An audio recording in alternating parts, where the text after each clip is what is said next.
A dzsungel ragadozója. Farkashal-horgászat az Amazonas vízrendszerén. Narrátor Epres Attila. Fényképezte és rendezte Takács Péter. Producer Döme Gábor.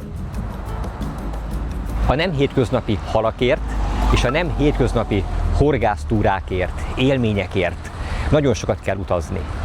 Maximálisan igaz ez erre a túrára is, hiszen eddig közel 13 000 kilométert utaztam már, és messze még a végső célállomás.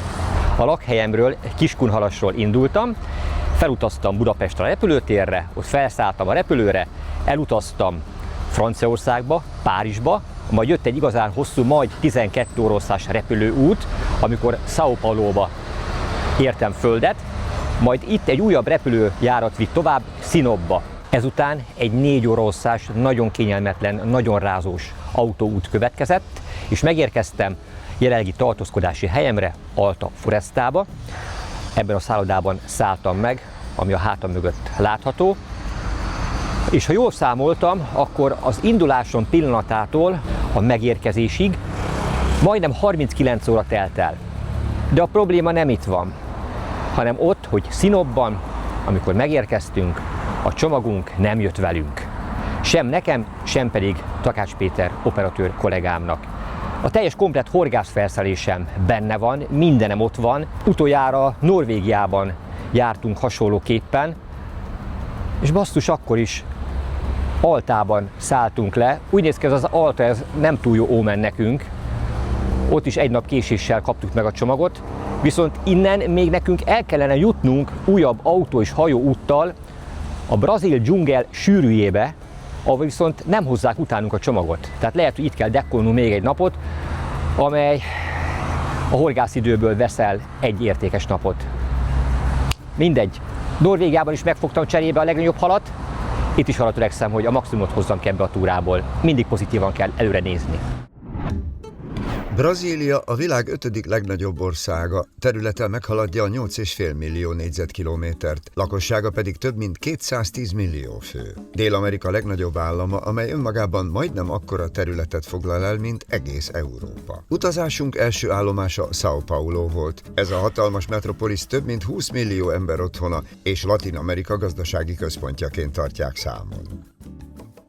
Brazília a futball, a szamba, a karneválok és a világhírű kávé hazája. Ugyanakkor egy olyan ország, ahol a modern nagyvárosok és a vadtermészet egészen különleges módon találkoznak. A nagyvárosok árnyékában találhatók a híres favellák is. Ezek a sűrűn beépített városrészek sok helyen komoly társadalmi kihívásokat jelentenek, ezért Brazília bizonyos területein a közbiztonság ma is fontos kérdés. Az ide látogatóknak érdemes körültekintően mozogniuk, különösen a nagyvárosok kevésbé frekventált részein.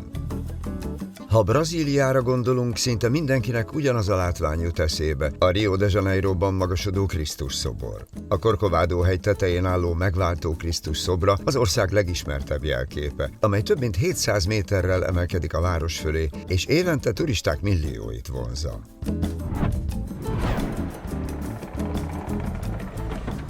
Egy nap kényszerpihenő után, mint látjátok, végre megérkezett mindkettőnk bőröndje, úgyhogy mehetünk a dzsungelbe. Hajnali 4 óra múlott, előttünk áll még egy több mint 5 órás autóút, majd hajóút. Nagy izgalommal várom, hogy hova fogunk megérkezni végre.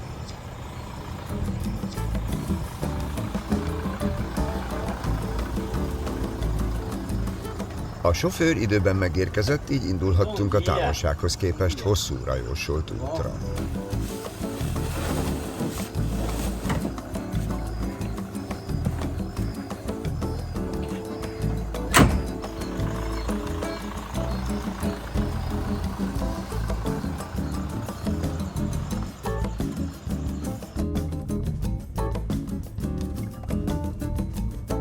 Alig pár kilométer után megértettük, miért is lesz szükség ennyi időre. Kátyú hátán, fűszerezve a kamionforgalommal. Hamar rájöttünk, hogy a felezővonal csak ajánlás. Többet mentünk a szembesávban, mint a sajátunkban. Ahol sűrű féknyom volt az úton, tudtuk, hogy Kátyú tenger következik. Sok fékezés van.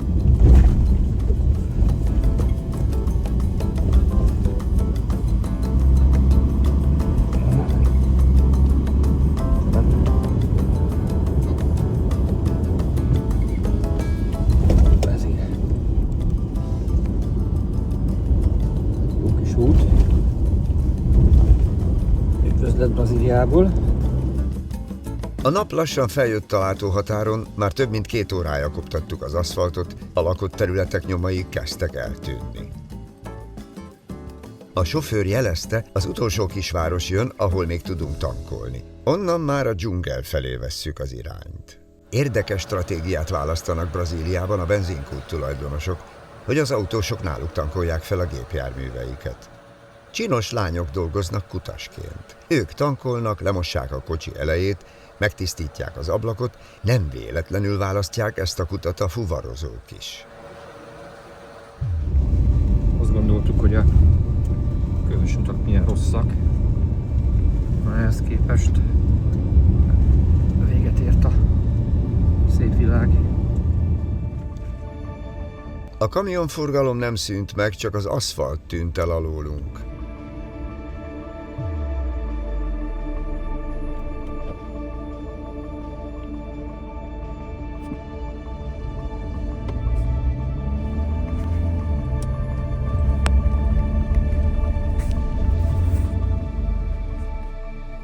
Haladtunk Brazília vadregényes belső területei felé, az Amazonas-medence déli peremére. Itt kezdődik a világ legnagyobb trópusi esőerdőrendszere, amely bolygónk egyik legfontosabb természeti kincse.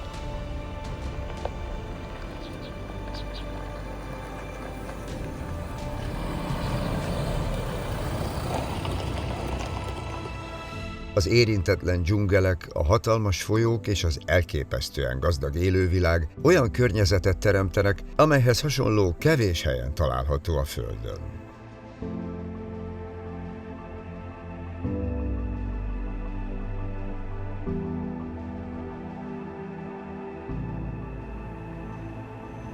A környék fazendáin ma is dolgoznak a brazil cowboyok, az úgynevezett peáunok, akik lóháton terelik a hatalmas marhacsordákat. A Juruena vidékén nem csak az őserdő uralja a tájat. A folyók mentén hatalmas fazendák terülnek el, ahol több ezres csordákban legelnek a jellegzetes Nelore marhák. Ezek a trópusi klímához kiválóan alkalmazkodó állatok adják a brazil marhahúsipar gerincét, miközben a peáok ma is ugyanúgy lóháton terelik őket, mint generációkkal ezelőtt. A brazil cowboyt látva a díszített tövén szinte már vártuk, hogy ott legyen egy kolt, de csak egy kés volt, valamint a kulacsa, mintha a vadnyugatra csöppentünk volna.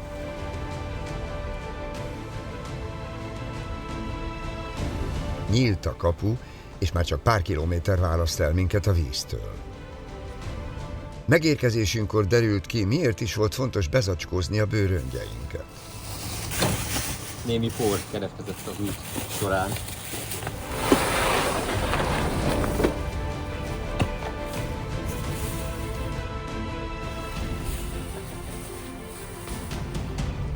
A horgászkempingünk szállítóhajója már várt minket. Gyorsan átpakoltunk, és már indultunk is a Juruena folyón lefelé.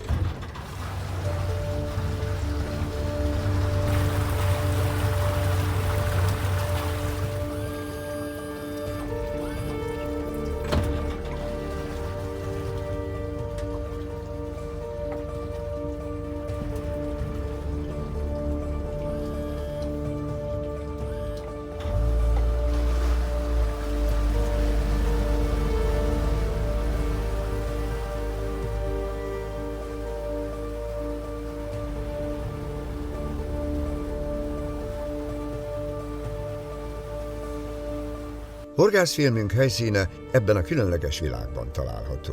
Az előttünk álló napokban ezen az őserdei folyón kalandozunk, ahol a természet még ma is uralja a tájat, és ahol minden kanyar után újabb lenyűgöző élmények várnak ránk.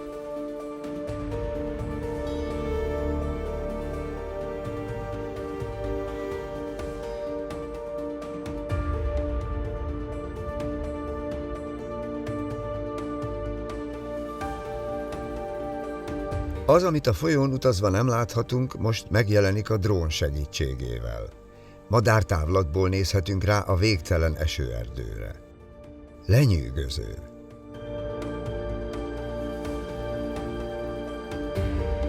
Végre itt a tábor. 64 órával az indulástól számítva elértük horgászhelyünk bázisát.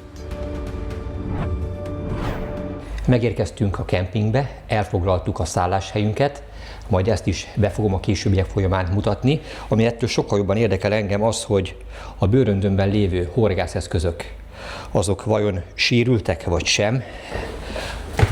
Ez sokkal jobban izgat most engem. Hosszú utat tettek meg, mire eljutottak velem együtt ide. Ilyenkor jön a csomagbontás élménye, amely lehet pozitív és lehet negatív. Remélem csak pozitív lesz. Ha jól pakoltam össze, akkor nem lehet probléma. Ebben van benne minden kiegészítő apró cikk, tartalékzsinór, ami szükségeltetik. És ebbe a két táskába benne van minden műcsali, ami szükségeltetik. Ebbe a két merev bottokba pedig összesen 4 darab utazópergető horgászbot. 2 darab horgászbot van egy ilyen tókban. Itt az első. Az új Kaiwóval fejlesztett Travel Spin horgászbotunk. Látszólag nincs baja. Ez 5 darabból áll, a teljes hossza 240 cm. 2 különböző erősségben hoztam ebből. Medium heavy és extra heavy változatban. Látszólag kibírta. Majd kiderül akció közben.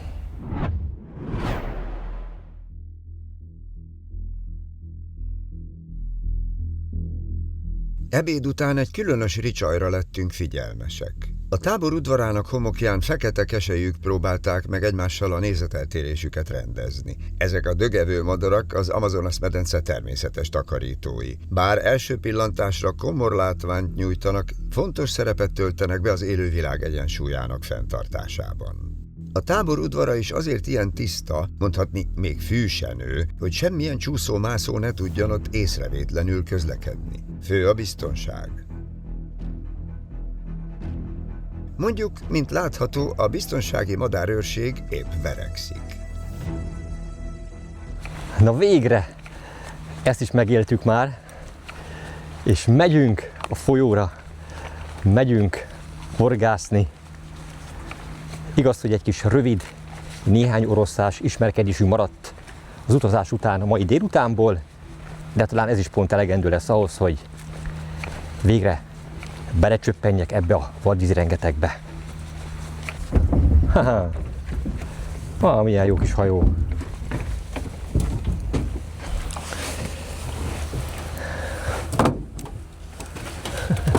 Let's go, my friend! Gyerünk! Ja, let's go!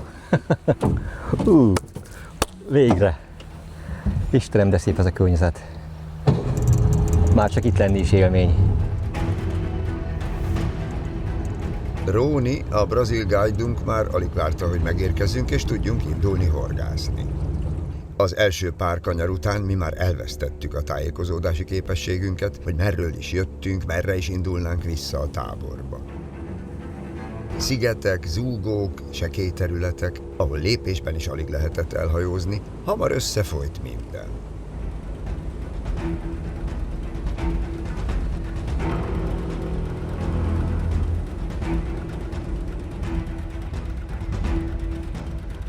Spiránya szeret lesz a menü. Róni akkora késsel szeletelte a csali halat, hogy több országban már fegyvernek minősülne az a szerszám. Egy elég egyszerű végszeléket használok. Vastag drótelőke, egy egyágú horoggal, 5x0 a mérete, erre egy piránya haldarabban felfűzve, egy nagy forgókapocs, egy 30 g-os ólom, 41-es fonott főzsinór, aztán hadd szóljon.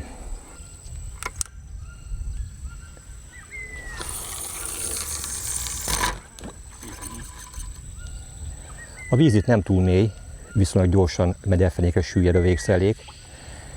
Satsz azt mondanám, hogy 3 méter lehet, de lehet, hogy még annyi sincs.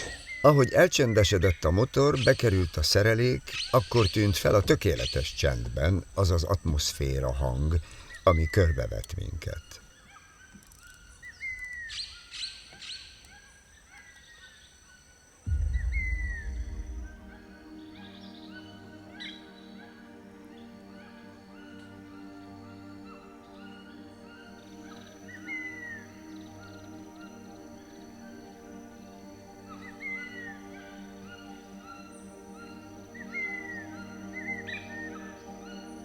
A több mint 1200 km hosszú Juruena folyó a Chapada dos Parecis fennsíkon ered, majd vadzuhatagokon és érintetlen esőerdőkön keresztül haladva egyesül a Teles Pires folyóval. Itt születik meg a Tapajós folyó, amely az Amazonas egyik legnagyobb mellékfolyója.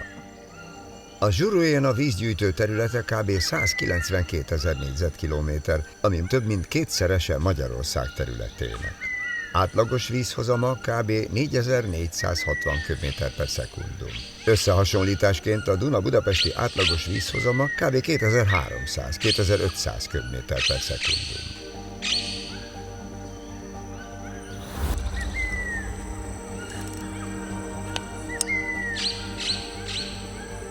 Itt az első kapás. Rákcsája.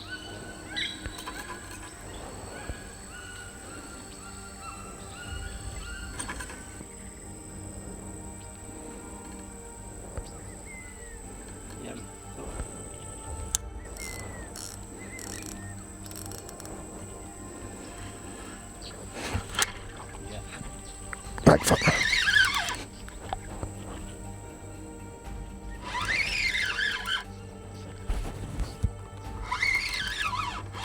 Na, vajon mi lesz ez?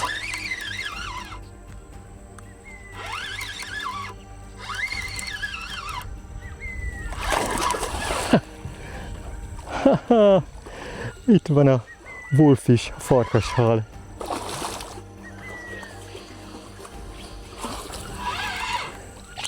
Ez a gyönyörű és különleges hal, amelyre oly nagyon vágytam.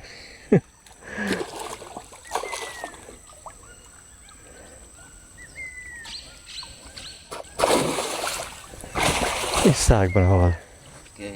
A bőröngyeink késéséért cserébe mindjárt az első nap délutánján sikerült megfogni ezt a csodaszép és vágyott halat. Farkashal, wolfish a neve. Nézzétek, milyen szép és különleges.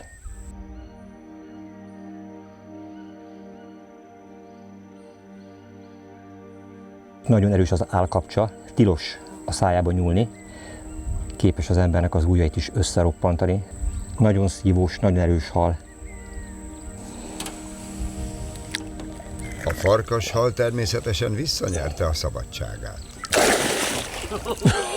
Nem is akármilyen sebességgel vette ezt tudomásul. Amint megérintette a vizet, mint a lövedék, úgy lőtt ki. Nem volt kérdés. Soha rosszabb kezdést. Obrigado.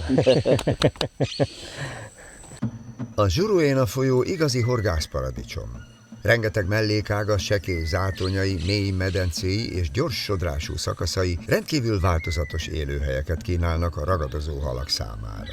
Ennek köszönhetően egyetlen vízrendszeren belül számos különböző halfaj horgászatára nyílik lehetőség. A folyóban élő agresszív pávasügérek, a villámgyors bikudák, a különféle harcsafajok és számos egyéb ragadozóhal folyamatos kihívás elé állítják a horgászokat.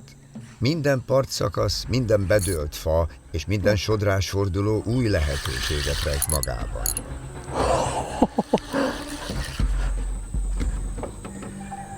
Mit akasztottam?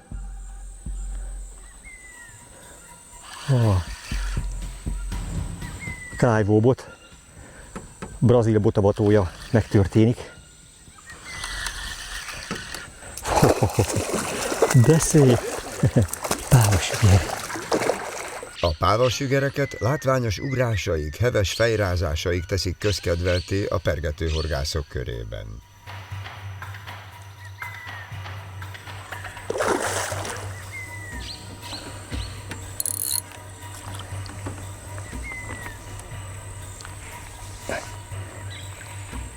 Már csak az egyik horog fogja.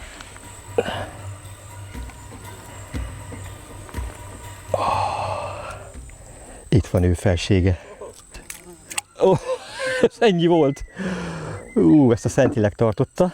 Egy újabb emblematikus hal ebből a gyönyörű folyóból, pávasügér. Akasztottam 2 már, mind a 2 kirázta a horgot a szájából, kiugrottak a vízből, de azok sokkal kisebbek voltak.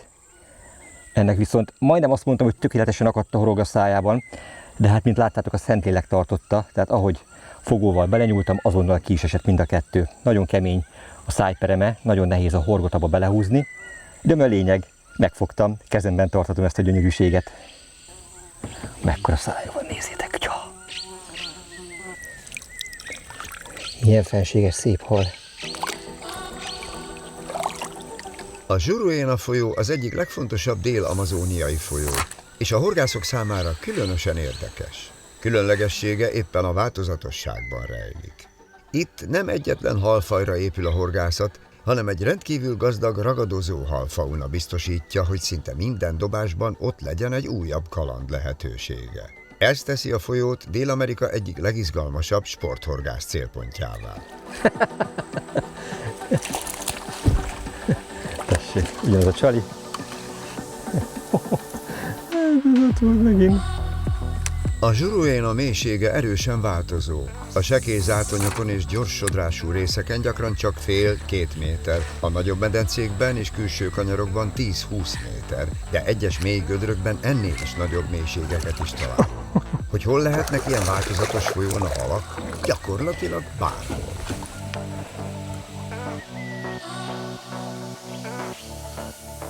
Ha nem tudjuk megragadni egyből, akkor ez veszélyessé válhat.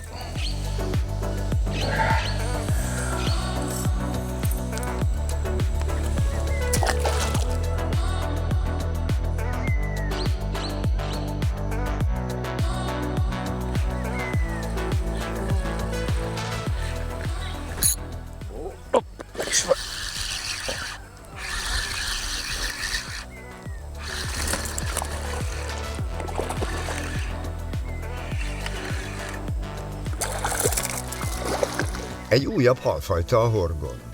Ez egy payara, vagy vámpírhal.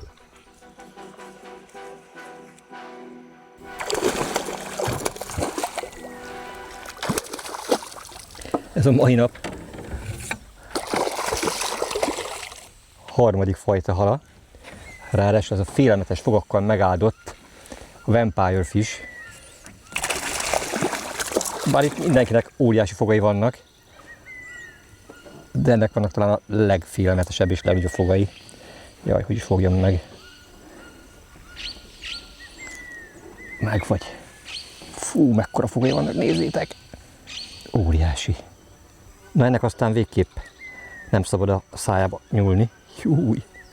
Tűhegyesek, hatalmasak a fogai a méretihez képest. Péter barátom azt mondta, aki a kamerát tartja, hogy olyan, mint egy hatalmas nagy garda, csak hát kicsit túlméretes fogakkal. Legalább 200 fajta műcsalit hoztam magammal, de úgy látom, hogy sikeresen belenyúltam az egyik legfogósabbba. Ez a Berkeley Flathead, ez a Fire Tiger színosztetétellel, nagyon kapós most itt a halaknak. Ugye ennek a belsejében golyók vannak, azok csörögnek, jaj, közben rátva az ujjamba horog, és több különböző fajta mélységben lehet húzni, hiszen a mederfelékre süllyed. Itt ebben a 3 méter körüli vízmélységben is tökéletes, és lám a harmadik különböző fajta alatt sikerült a segítségével megfognom. Ez egy jó zajos csali, nagy frekvenciát kelt bemutatás közben, messziről magára vonja az ilyes ragadozók figyelmét.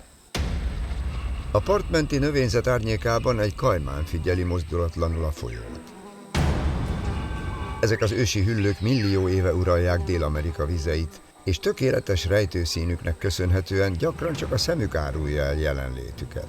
Az Amazonas-medence egyik csúcsragadozója türelmesen várja, hogy zsákmánja elég közel kerüljön. Próbáltunk a lehető legközelebb kerülni hozzá, de a kajmán úgy döntött, köszöni, ebből nem kér. Ahogy a nap lebukik az őserdő fölött, a Zsuruéna partján kezdetét veszi az esti koncert. Békák százai, ezrei töltik meg hangjukkal az erdőt. A különös fűrészelésre emlékeztető hangok messzire hallatszanak, és néhány perc alatt teljesen átalakítják a folyópart esti hangulatát.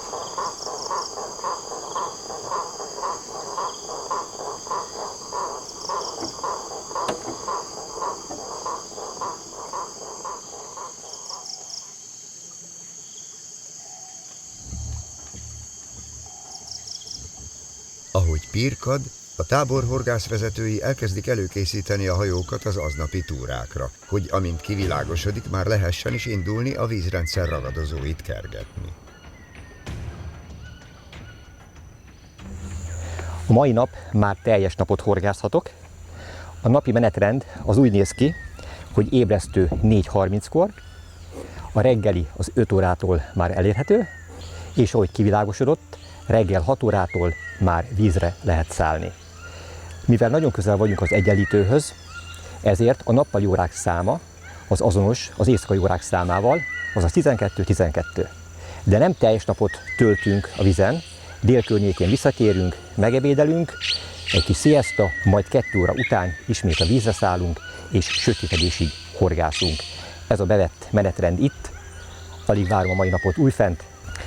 Csónakba szállok, aztán kezdődjék a mai horgásznap. Buen dia. Buen día.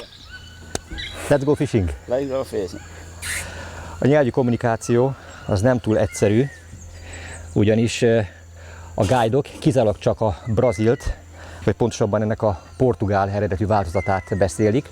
Néhány szót tudnak csupán angolul, a kempingben senki nem beszél angolul, de hát a horgászat az egy világnyelv, mindenhol megérthetjük magunkat.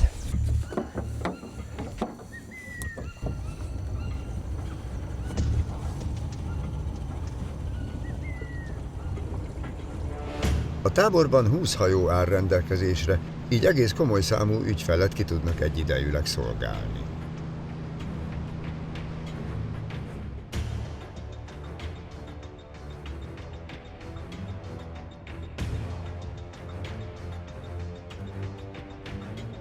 A felhő réteg alatt, ameddig a szem ellát, erdő, erdő, erdő. Ezt szövik át a Zsuruéna folyó ágai.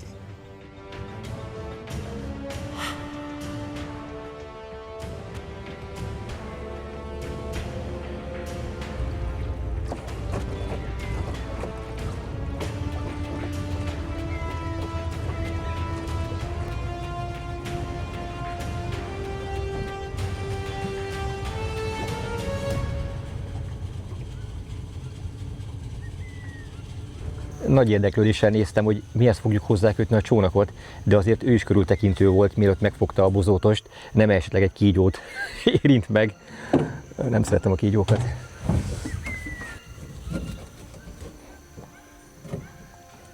Kicsit húsosabb falt. Okay. Bekerül mind a két végszerelés, amelyre egy-egy nagyobb csalihal szelet került.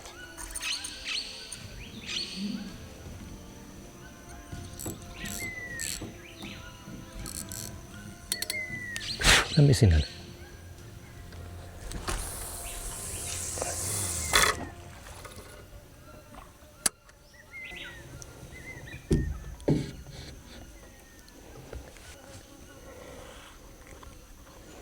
Miért pont Brazília? Miért jöttem ide?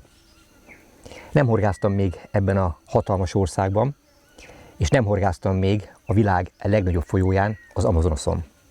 Mindig is vágytam erre, bár most sem az Amazonas folyón horgászom, hanem egy nagy mellékfolyóján, a Zsuruéna nevű folyón. Ez is óriási. Hát a két part közötti távolság gyakorta meghaladja az 1 kilométert, a vízhozama is fölfoghatatlanul nagy, ráadásul rendkívül tagolt, szigetek, kisebb-nagyobb mellékágak, csatornák, lagunák átláthatatlan vadvízi rengetegét hozza létre, érintetlen. Ez az igazi vadvízi horgászat. A semmi közepén, az érintetlen természet közepén horgászhatok, és amit legjobban imádok, nincs térerő, akármerre megyünk, itt nincs lehetőség arra, hogy telefonáljak, vagy segítséget hívjak. remélem erre nem lesz szükség. Hiába akarom görgetni bármelyik közösségi oldalt, nem tölt be semmit. Itt garantáltan csak a horgászatra lehet és kell koncentrálni, nem vonja el a figyelmünket semmi más. Ebben a folyóban minden olyan különleges hal megtalálható, amelyet más dél-amerikai folyókban tudtam eddig csak összevadászni vagy megfogni. Gondolok itt például a hatalmas arapajmára, amelyet Guyanában sikerült horogvégre kerítenem. Itt élnek azok a hatalmas harcsák, lau, jau, amelyet mondjuk a kettő közül csak az egyiket tudtam még eddig megfogni. Szurinámban sikerült kifárasztanom és végül megfognom. Itt élnek azok a hatalmas, színpompás pávasügerek, amelyekből már az első nap is tudtam gyönyörű példányokat fogni. Él itt Golden Dorado is, amelyet Argentinában sikerült horogvégre kerítenem. Az Amazonas és vízrendszere a gyűjtőhelye és a mekkája ezeknek a halaknak. De ezt sem úgy kell elképzelni, hogy egy gyűjtőhelyünkben, például mondjuk itt, minden előbb említett halat meg lehet fogni. Itt is vannak természetesen olyan szakaszok, amelyeket előnyben részesítenek, ahol nagyobb eséllyel lehet azokat megfogni. Na és akkor elérkeztünk ahhoz a ponthoz, hogy miért pont ide jöttem, miért ezen a részen, ezen a folyószakaszon akartam horgászni. Azért, mert itt él, és itt lehet a legnagyobb eséllyel megfogni azt a halat, amelyhez eddig még nem volt szerencsém, ez pedig nem más, mint a wolfish, vagy magyarul farkashal. Ő ennek a területnek az egyik csúcsragadozója, és élnek itt igazán kapitális méretű egyedek is. A tegnapi képsorokat és a tegnap délutáni horgászat eseményeit látva azért mindjárt jobb kedvre derültem, és elfelejtettem azokat a kellemetlen eseményeket vagy élményeket, amelyek a késve érkező csomag miatt ötlöttek fel bennem, hiszen ráadásul a délutáni néhány óraszás horgászat során az első kifogott halam mindjárt ez a különleges, szép farkashal volt. Őt követték a színpompás pávasügerek, és fogtam vámpírhalakat is. Mint látható, fenekező módszerrel horgászom, többfajta eredményes módszer művelhető itt. Talán ebben az időszakban, ahogy beszélgettem a guidokkal, beszélgettem, már amennyire tudtam, a táborlakókkal, akik szintén kizárólag csak a saját anyanyelvüket beszélik, mindenki azt magyarázta, hogy az igazán nagyméretű farkashalakat most ebben az időszakban fenekező módszerrel, letetbotos módszerrel fogják, ahol ugye haldarab vagy egész hal a csali. Most ezzel próbálkozom, hogyha ez a módszer túlságosan lassú, unalmas, vagy nem ad értékelhető méretű halat, akkor természetesen azonnal váltok az aktívabb módszerre, a pergető horgászatra. A horgászat stratégiája viszonylag egyszerű, ez egy folyamatos kereső horgászat, 30-40 percet töltünk egy adott helyen, ha nem volt kapás, akkor megyünk tovább. Mint látható, nincs sehol a csónakban semmilyen modern eszköz, nincs halradar, ahogy sokan nevezik, nincs szonár, és tulajdonképpen csak is kizárólag a guide helyismeretére vagyunk hagyatkozva, aki évek, évtizedek óta itt él, a folyó minden szakaszát ismeri, és bízunk benne, hogy találunk közösen olyan halat, amelyet megérte ide utazni. És hogy őszinte legyek, nem is bánom, hogy megyünk tovább, mert egyszerűen nem értem miért, de itt olyan mennyiségű darázs van, itt zümmögnek folyamatosan a fejem körül, Isten csoda, hogy nem csiptek még meg. Na menjünk innen. Vámonos! A Zsuruénán való hajózáshoz komoly helyismeret és gyakorlat szükséges. Egyrészt a folyó nem hajózható teljes hosszában, mert számos zuhatag, sziklaküszöb és vízesés található rajta. De ami aggasztóbb, hogy sok helyen olyan sziklák vannak a vízben, amelyet ha eltalál egy 40-50-nel közlekedő hajó, a sérülés garantált.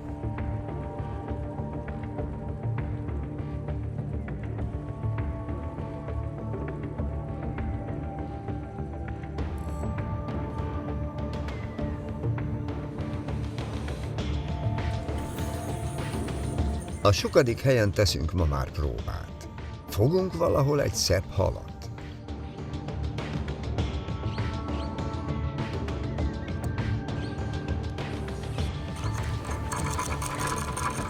Húzza. Na ez elkapta a nagy csapi halat.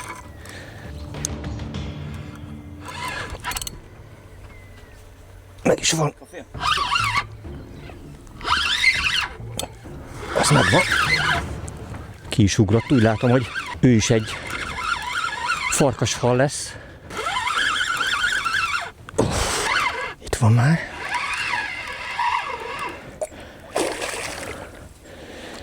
Itt van a gyönyörűség. A biztonság kedvéért megszákoljuk. A mai nap első hala, ez a vérmes ragadozó. Bár itt nem tudom, hogy ki az, aki nem ragadozik, mert itt mindenki meg akarja enni a másikat, de hát mindig a nagyobbik győz. De ő különösen agresszív, különösen hajt minden olyanra, ami a száján befér. Jó, ezek a fogak. Nagyon szép mintázata van a fejének. Látszik, hogy nagy szemei vannak, rendkívül fontos a táplálkozásában a látása. Ezek a vizek alapvetően tiszták, ha pedig be is zavarosodik, akkor is jobban lát, mint bárki más. Nem tud a préda könnyen elbújni előle.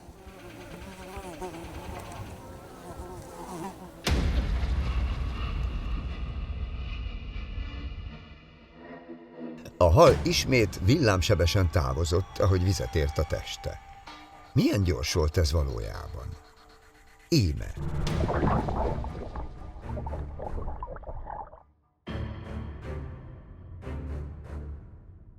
Na, ez nem tétovázott, mint a lövedék, úgy kilőtt és úszott vissza értető elemébe. Érdekes ez a hal, mert nagyon agresszíven küzd, nagyon keményen birkózik, rázza a fejét, és amikor végre szágba kerül, akkor is egyébként nagyon nehéz a horgot úgy kiszabadítani, kivenni belőle, hogy közben ne sérüljön meg, mert vergődik. Majd amikor kézbe veszi az ember, akkor szépen pózol, tetszalottnak mutatja magát, majd ahogy a vizet megérzi, fölrobban a víz, és elúszik. Ebből az elúszás sebességéből is lehet következtetni arra, hogy milyen lendülettel, milyen tempóval támadhatja meg az áldozatát. Nem sok esélye van a prédának. www.haldorado.hu. A horgászok birodalma. Mi nem ígéretet, hanem termékeket adunk.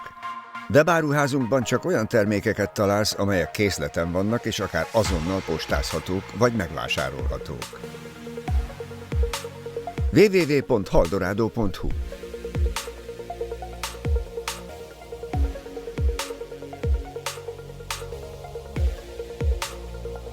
Rendelj a webáruházunkból, vagy vásárolj Kiskunhalason, a Haldorado centrumban.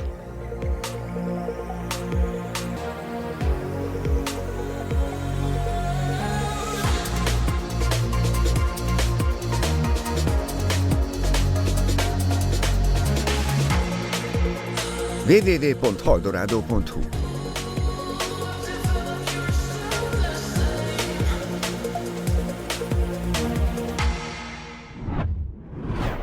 Kétfajta fenekező végszereléket használok. Az egyik az, amit tegnap a vendéglátómtól kaptam, ez pedig a sajátom. Ez egy 120-as fluorokarbon előkéből megkötött dupla horgos végszerelék, egy egyágú és egy háromágú horoggal ellátva. Talán ezt még Ugandában, amikor nílusi sügérre horgáztam. Ott használtam, igen. Kifejezetten a nagyméretű csarihalakhoz való. A kettő horog közül valamelyik csak befog. A háromágú horog jól megtartotta az előbbi is a halat, de mint látható, azért a fluorokarbont szépen megdarabolta. Ez még szerintem kibír egy halat, de hogyha még egy hasonló méretű jön, ilyen hegyes fogakkal, akkor biztos, hogy ezt cserélnem kell. Na szóval erre tűzöm fel ezt a pakudarabot. Most a feje jutott nekem. Jó kemény a szája. Így az egyik. És ide a másik horgot. Így szépen.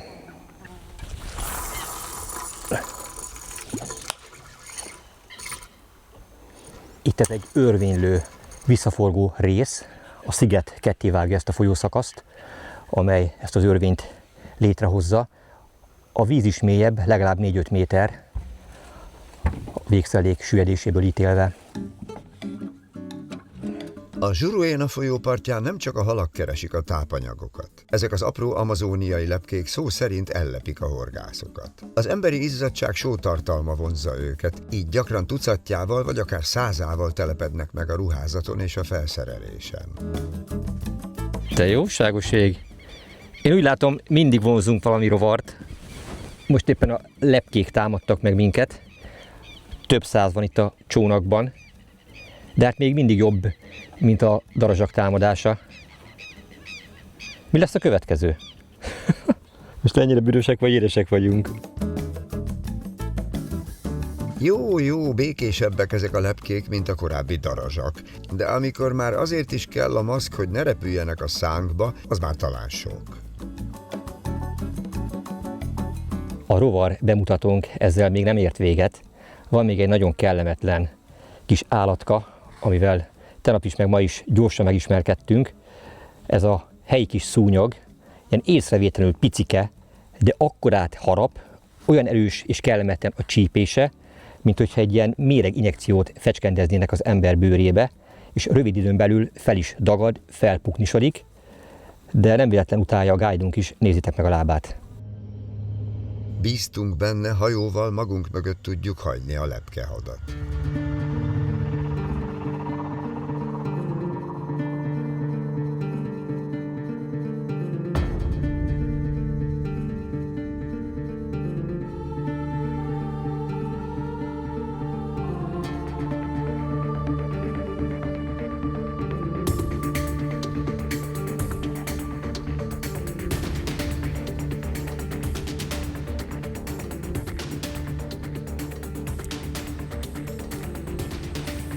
A pergetőbot gyakran kézbe került.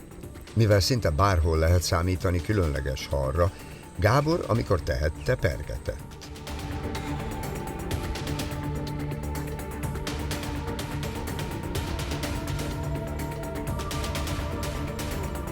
Ez a csali, ez nagyon fogós. Ma is adott egy gyönyörű pávasügeret.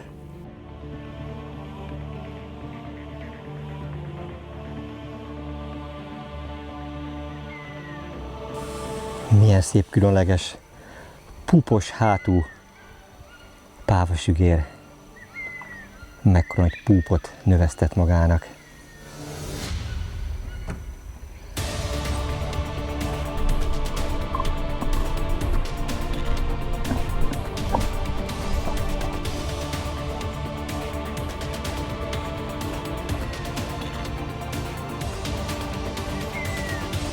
A folyóparti fák koronájában színpompás papagájcsapatok kutatnak gyümölcsök és magvak után.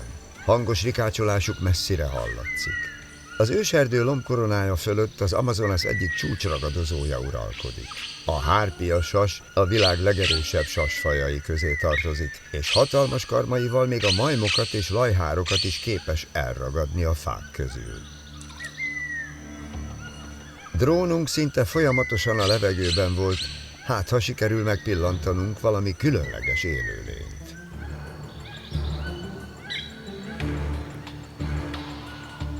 Növelem a csalihalak méretét, bízva abban, hogy hát a nagyobb méretű halakat is adhat.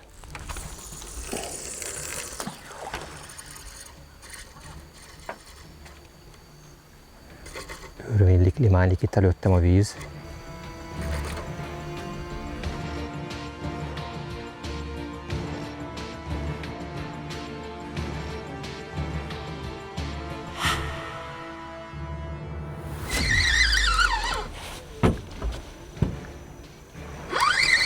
Na vajon mi kapta el a csalihalat?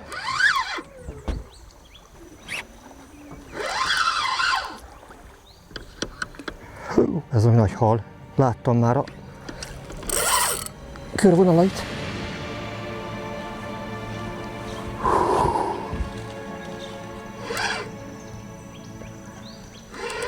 Nem tudom milyen hal, de nagy. Az egyszer biztos.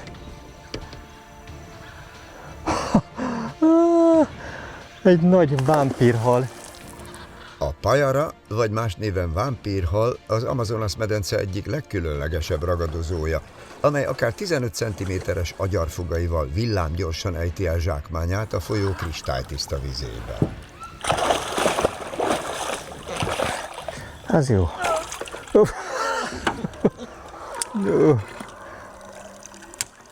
Tegnap Péter kollégámmal legardáztuk ezt a hétköznapi hatalmas fogakkal megáldott ragadozót. Hát akkor ez egy ilyen megagarda, megaméretű fogakkal. Úristen, mekkora.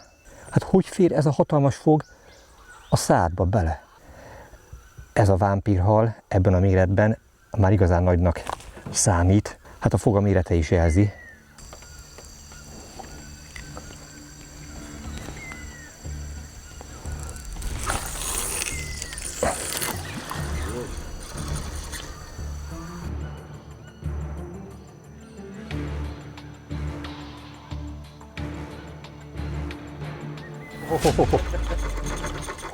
Milyen lendülettel kapta el. Türelemjáték ez a javából. Ha túl hamar vágsz be, nem tud megakadni a hal, ha pedig túl későn.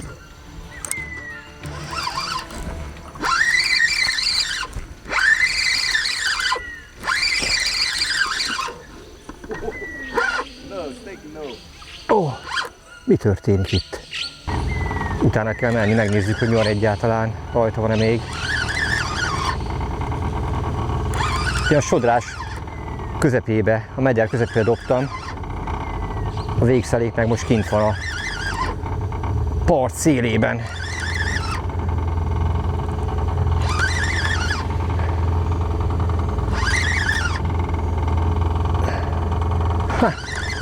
Hogy kirohant ide?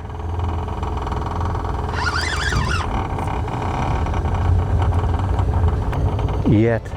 Aha, most ott a nagy tuskó. Azt húzom föl. Hát ezen van hal, az csoda.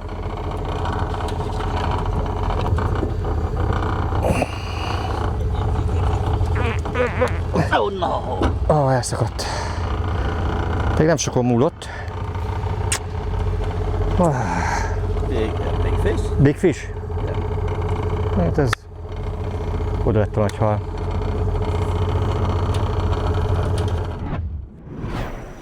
Baromi bosszús vagyok. Karnyújtásnyira volt már az a hatalmas nagy fatörzs, ami alá berohant a hal. Segítőm azt mondja, hogy ez egy nagy jau harcsa volt, amely bármennyire is a meder középső részén vette fel a csalit, azonnal kirohant a part szélébe. Túlságosan sokáig nyelettem, nem kellett volna eddig. Ezért tudott ekkora zsinort nyerni, és ezért tudott a védett akadós területre berohanni. Biztos, hogy az eddig legnagyobb hal volt. Na, ebből is tanultam, folytatjuk tovább.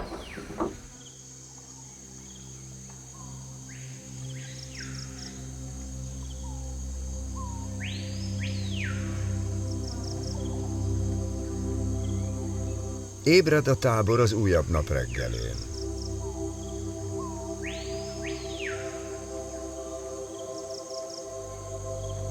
A sziget egyik leghasznosabb teherhordója ez az öreg traktor.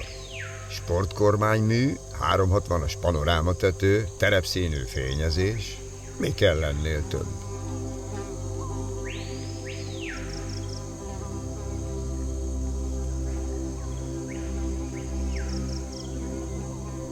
A napi rutin itt hétfőtől vasárnapig ugyanaz. Hajók előkészítése, horgászok kihajózása. A Juruena közben rendületlenül folyik az Amazonas felé.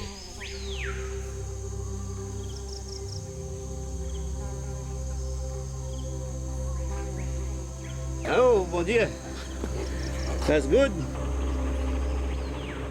Obrigado, irmão.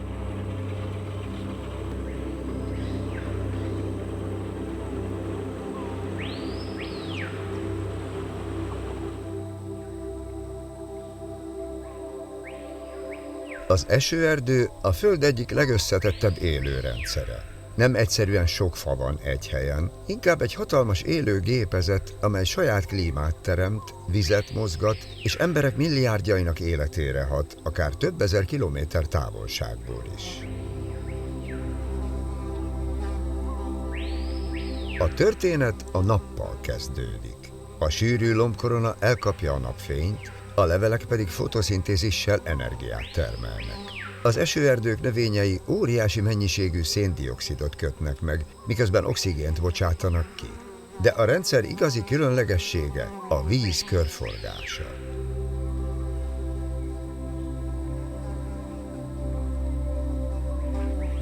A fák gyökerei vizet szívnak fel a talajból, majd a levelek apró nyílásain keresztül visszajuttatják a levegőbe. Ezt párologtatásnak nevezzük. Egyetlen nagy fa naponta akár több 100 liter vizet is a légkörbe küldhet. Az erdő így saját felhőket épít maga fölé.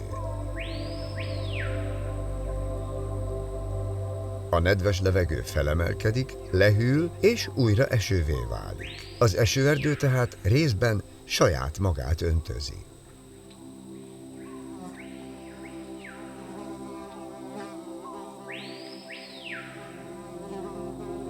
Közben minden szinten zajlik az élet. A magas lombkoronában majmok, madarak és rovarok mozognak, lejjebb árnyékkedvelő növények nőnek, a talajon pedig gombák, baktériumok és apró élőlények bontják le az elhalt növényeket. Az így felszabaduló tápanyagok gyorsan visszakerülnek a rendszerbe. Az esőerdő szinte semmit sem pazarol el. Ez az egyensúly azonban érzékeny. Ha túl sok fát vágnak ki, a párolgás csökken, kevesebb felhő képződik, és az egész térség szárazabbá válhat. Az erdő lassan elveszítheti saját klímáját. Az esőerdők tehát nem csak élőhelyek, óriási önfenntartó rendszerek, amelyek összekötik a vizet, a levegőt, a talajt és az élővilágot, és közben a Föld éghajlatának egyik legfontosabb szabályozójaként működnek. Nem szeretem az elvaratlan szálakat. Tegnap este ugyanitt fejeztük be a horgászatot, amikor a nagy dzsau harcsa csúfosan megtréfált minket.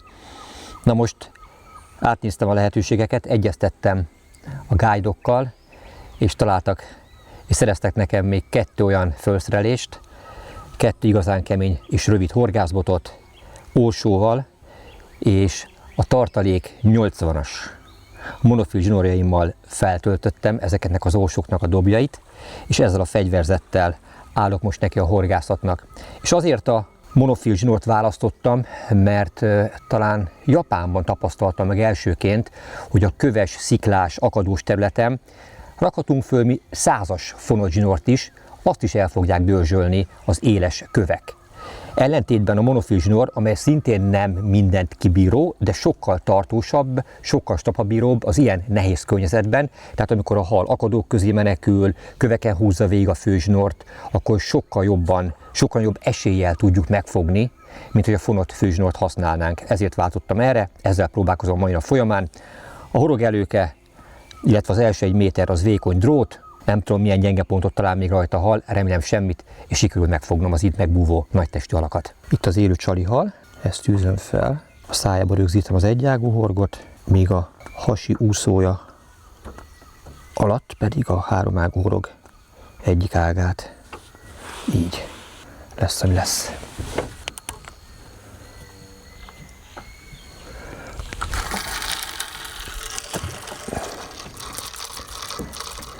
Sodorvonal szélére sikerült szépen bedobni ezzel a finom felszereléssel. Meg is állt.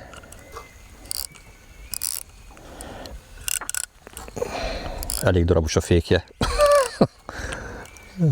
De majd lesz valami. Neki jó súlya van.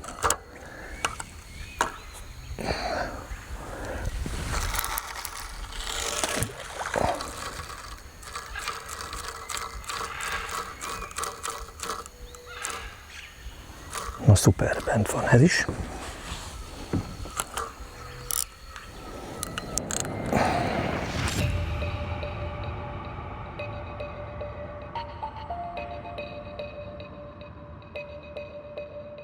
A reggeli pára lassan megszokottá vált a szemünknek. A természet körforgásának fontos állomása ez. Közben Gábornak komoly kapása van az élőhal csalira.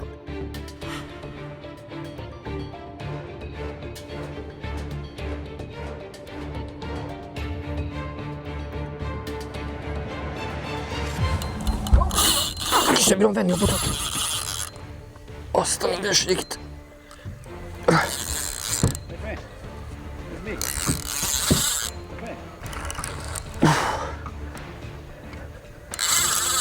Júj.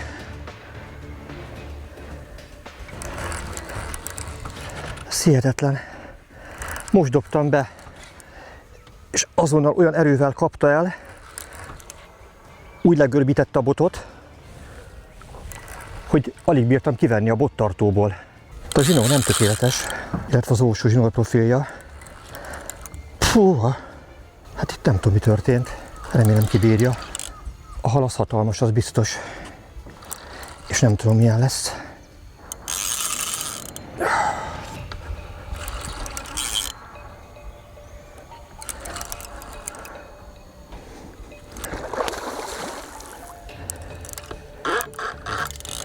Hú, egy hatalmas dzsau. Gyönyörű szép harcsa.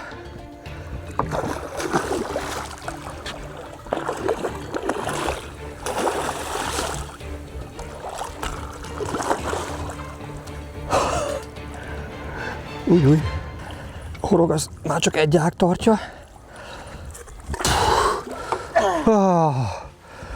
Hú, ez nagyon necces volt minden szempontból. Hihetetlenül boldog és büszke vagyok, hogy sikerült ezt a halat is megfogni, és ilyen gyorsan revansot venni a tegnap esti fiaskón. Hát nézzétek, itt van kezemben túrám másik oly nagyon vágyott hala, a dzsau nevű harcsa. Itt van mellettem guide-om, aki segített ebben. Obrigado! És együtt örülünk ennek a csodaszép halnak. Nem könnyű ezt a halat megfogni, nem könnyű megtalálni, de mindig a végeredményt jegyzik. Sikerült. Obrigado! Nézzétek, milyen széles feje van, azt a fáját neki. Hatalmas szája! Befér bármekkora hal. Na, barátom, imádj!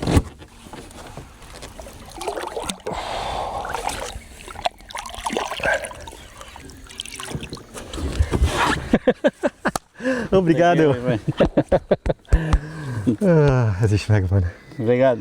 És még nap még csak most kezdődött. A zsinort újra le kell húzni az orsó dobjáról, mert itt egy óriási gubanc van.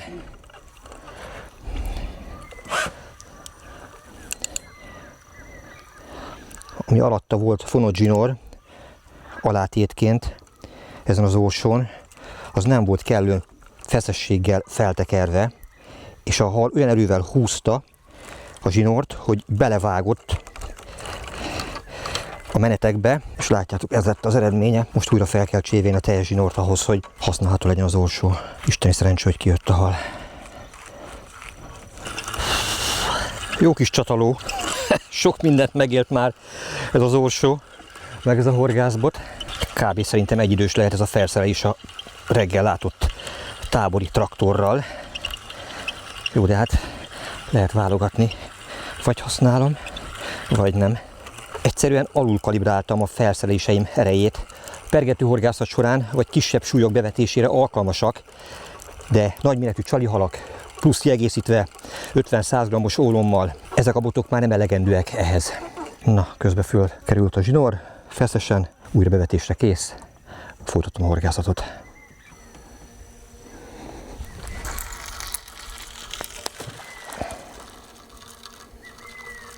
Itt se kellett sokat várni a kapásra, ahogy az egyik hal vízbe került, szinte azonnal gazdára talált.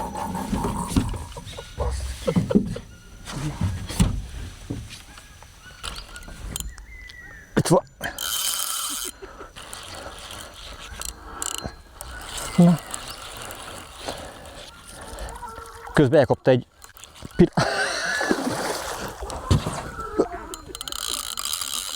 az igen. Volt egy rontott kapásom, és miközben tekertem ki, kétszer is megtámadta a hatalmas nagyfogú vámpírhal. Láttam, itt volt, de ugye nem tudta benyelni, nem akadt meg jól a horog, de a támadás nyoma az jól látható. Meglehetősen nehéz és akadós terepen horgászok, és sajnos benne van az esélye, a lehetőség annak, hogy ez a végszerelék, amit összeállítottam, ez elakad és benszakad. Kétszer is előfordult a mai nap folyamán is. A kövek sajnos ott marasztalták a cuccot. Épp ideje megmutatnom, hogyan állítom össze ezt a nem hétköznapi végszereléket. Előkészítettem minden apróságot, amelyhez szükségeltetik, és már is látni fogjátok, hogy milyen egyszerű, és ilyen nehéz terepre milyen könnyen elkészíthető ez. Szükségem van acéldrótra. Ez egy ilyen speciális, minimum 30, de inkább 40 kg szakítószilárdságú, vékony drót, amely erre a célra is tökéletes. Ebből levágok 1 métert. Ez egy 6x0-ás Ovner harcsázó horog, kellően nagy karikával, könnyű átfűzni rajta a drótot.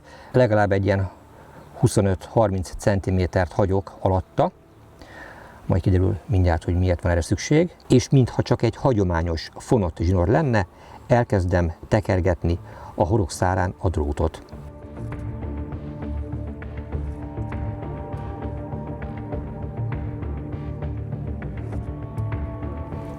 Ügyelve arra, hogy a menetek egymás mellé rendeződjenek, sőt, még ezt kicsit egymás mellé is tolom. Annak ellenére, hogy milyen merev, látjátok, egész szépen formázható, szép kötéseket lehet vele létrehozni. Majd tulajdonképpen mint egy csomómentes kötést fogom, és hátulról visszabújtatom a horog fülén. Így. Alatta lesz a háromágú horog, de ezt már nem kötöm, hanem krimpelem. Előkészítettem 2 krimp gyűrűt, az 1 mm-es krimp gyűrű ehhez a tökéletes. Először felhúzom a drótra, jöhet a háromágú horog, ez is egy Ovner horog, 3/0-ás méretben, és a krimp gyűrű másik lyukán visszabújtatom a drótot. Most nincs más teendőm, mint beállítani a 2 horog közötti távolságot. Hát mivel nagy halat szeretnék fogni, ezért nagy csali halakat használok, ezért legalább 20 cm-t hagyok a 2 horog között. Ez a távolság jó lesz. Fontos, hogy nem szabad túl nagy hurkot hagyni, amennyire lehet, ezt a krimpet a horoghoz közel kell húzni. Ez így megfelelő. Jöhet a krimpelőfogó. Jól látszódik, hogy ez a fogó több különböző méretű krimp összeroppantására képes. Mivel 1 mm-es a krimpem, ezért a másodikba fogom belehelyezni, és összeroppantani. Mivel elég hosszú a krimp gyűrű, ezért 2-3 lépésben tudom ezt úgy összeroppantani, összeszorítani, hogy teljes mértékben zárjon. Mint látható, szépen összeroppant, összezárt a krimp, de van itt egy felesleges drót száldarab, egy kis ráhagyással levágom. Oké. A harcsás végszerelékeknél, ahol hasonlóképpen készítjük el 2 horoggal kombinálva a végszereléket, csak ott ugye vastag 1 vagy 1,2 mm átmérőjű fluorokarbont használunk. Hasonlóképpen, mint ahogy most láttátok, egy kötésvédő gumicső került ráhelyezésre a horog szálára. Ez meggátolja a zsinór fellazulását, és ezáltal a kötés még jobban tart. Nem maradt más hátra, mint a drótelőke másik végére is felfűzni egy újabb krimpet, majd egy nagyméretű csapágyas forgót. Visszabújtatom újfent a krimpbe. Így. Összeroppantom.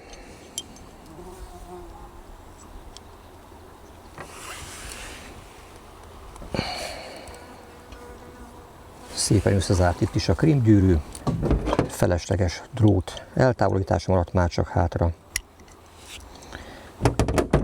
Kész.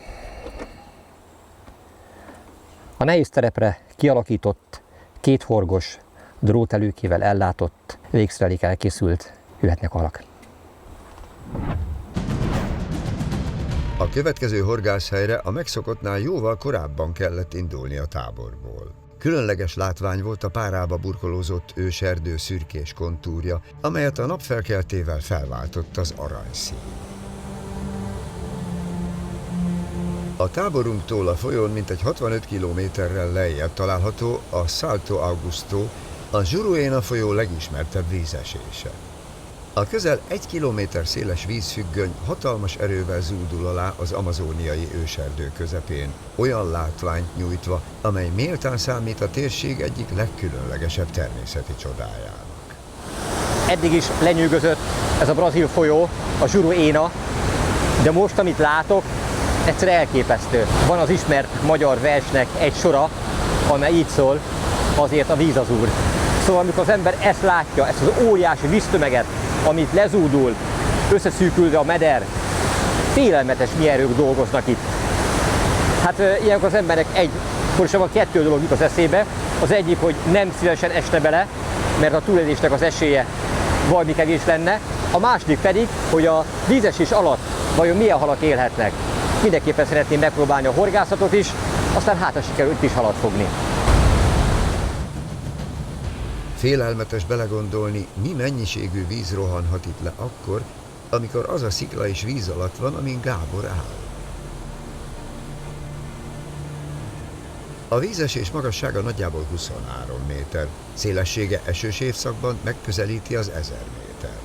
A vízesés a Juruena Nemzeti Park egyik legismertebb látványossága. A folyó hajózhatóságát az ilyen zuhatagok, vízesések szakítják meg. Hogy ide eljussunk, még jóval feljebb parkolt le hajónk, és egy igencsak edzett terepjáróval vittek át minket a hegyen, le a vízesés alá, hogy ott horgászni tudjunk.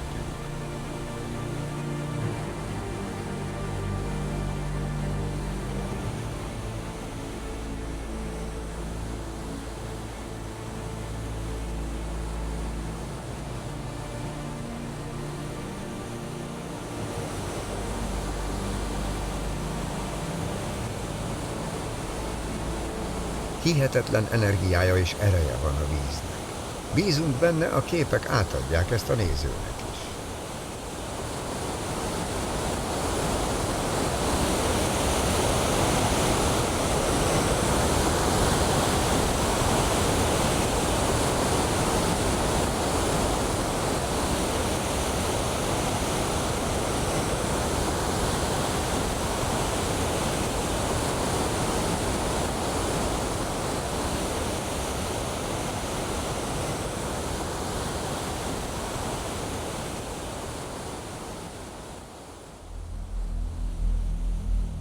A vízpermetben gazdag levegőben hamar észrevettük az első nagy szivárványt. Vajon szerencsét hoz? Egy újabb igazán érdekes csalizási módot láthattok. A segítőm javaslatára itt egy 12/0-ás egyágú horog került fel, és arra nem egy, hanem 2 darab élettelen csalihal. Állítólag így még fogósabb a halraj.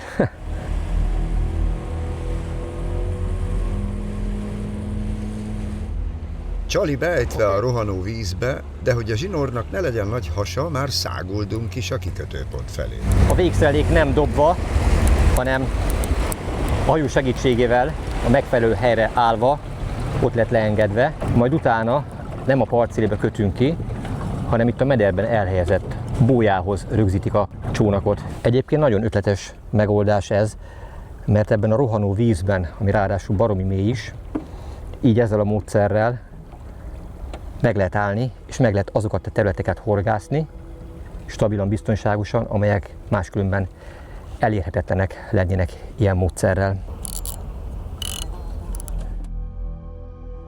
A folyópart mentén több helyen feltűntek a virágzó Ipé amarelu fák, amelyek élénksárga virágaikkal Brazília legismertebb fái közé tartoznak, és egyik nemzeti jelképe. Virágzáskor szinte az összes levelét lehullatja, és az egész fa élénksárga virágba borul, messziről világít a sárga koronája. Kapás a hajóban.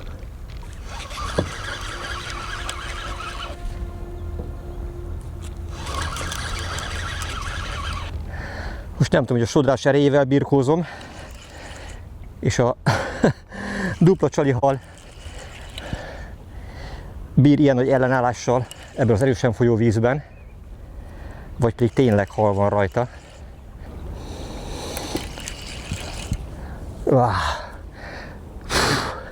Kegyetlen meleg van. Itt ülünk a csónakban. Most éppen végre nem süt a nap, de eddig úgy éreztük magunkat, minthogyha valami sütőbe, valami kemencébe ültettek volna bele minket. De a meleg mellett, ami durva, az rendkívül erős UV-sugárzás. Ezért kell UV-álló ruhát viselni. Lehet vagánykodni, persze, nekem erős a bőröm, én kibírok mindent. Srácok, be kell ülni egy napra egy ilyen csónakba, és utána meg kell nézni, hogy milyen lett a bőrötök. Már láttam, hogy felbukkant az előbb a felszín közelében, aztán gyorsan le is tört a mélybe. Itt alattunk minimum 10 méter mély víz van. A végszerelék leengedésekor éreztem ezt. a horog végén egy zsau. Wow! Milyen szép megakadt neki a horog.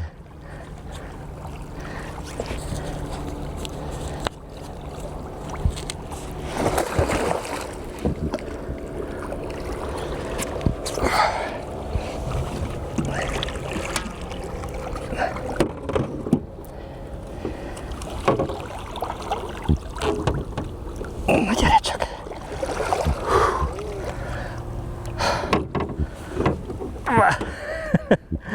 Megvan. Itt van ez a szép hal, ami látszik, hogy komoly küzdelmet folytat a fajtársaival az életben maradásért, vagy az ívási lehetőségért, azt nem tudom, de a farokúszóját azt már szépen meggyapálták a többiek. Háttérben pedig a csodaszép vízesés. A harcsa visszanyerte szabadságát.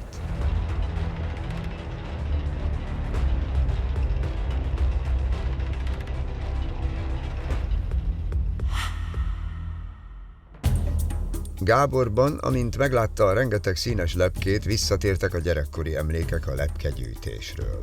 Itt most hamar be lehetne gyűjteni pár ezer darabot. Az élet a legzordabb helyeken is képes megkapaszkodni. Ezek a növények dacolva a víz erejével zöldellenek, virágoznak, miközben 4 tonnányi víz ömlik le mellettük másodpercenként.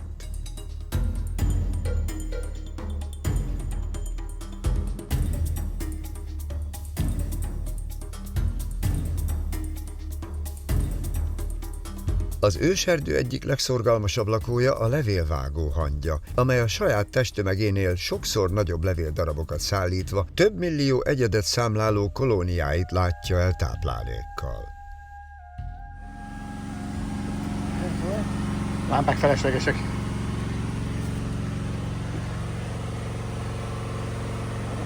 Itt ez megy át a hegyen. Ha beindul. Másik, amikor hoztak, az itt dombon megállt és legurult. Szerintem ez azért áll a kőnél, hogy onnan lejjebb már biztos nem gurul. Ó, a rendszámtábla.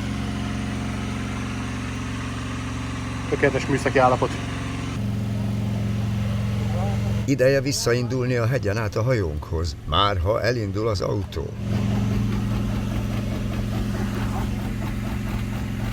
A hangja alapján ez elég kétséges. Itt a dzsungelben lévő faluban mindent magadnak kell megoldani. Nem nagyon ismert az asszisztans szolgáltatás errefelé.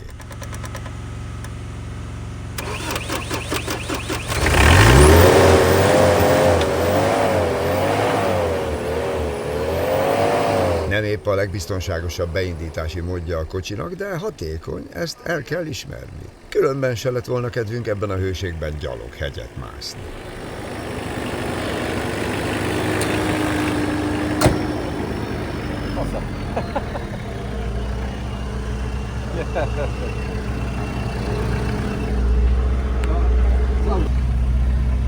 Az hozza a visszafele útra az akkumulátort.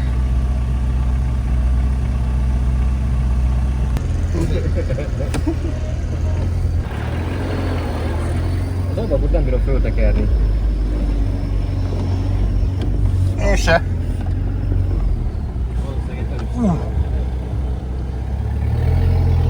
57 lepke.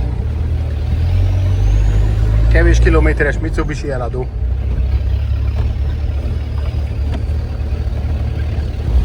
Szemüveget azért hagyom fönn, de hogyha becsapódik egy ág, nem verik a szembe.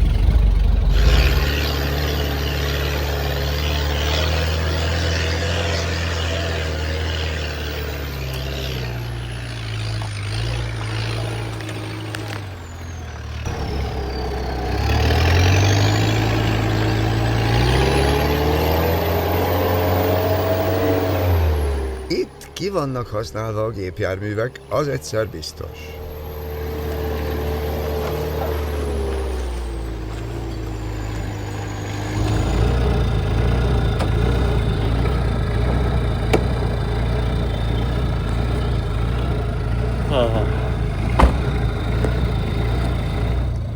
Az autót a biztonság kedvéért nem állítják le. Élmény volt elindítani is. Ezen a horgásztúrán is egyértelműen a pergető horgászat adja a legnagyobb élményt.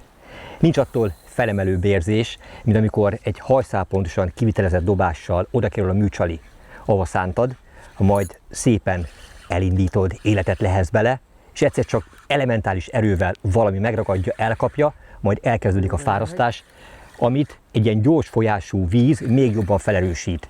És legyen szó akár egy kilós pávasügérről is, de azt gondolod, hogy életet halálval küzdesz, hiszen folyamatosan kiugrik a vízből, próbálja a műcsalit kirázni a szájából, majd végül megadja magát, és oda húzhatod a csónakhoz, megfoghatod, kiemelheted, és végre megérintheted ezt az érintetlen, gyönyörű vadvízi ragadozót.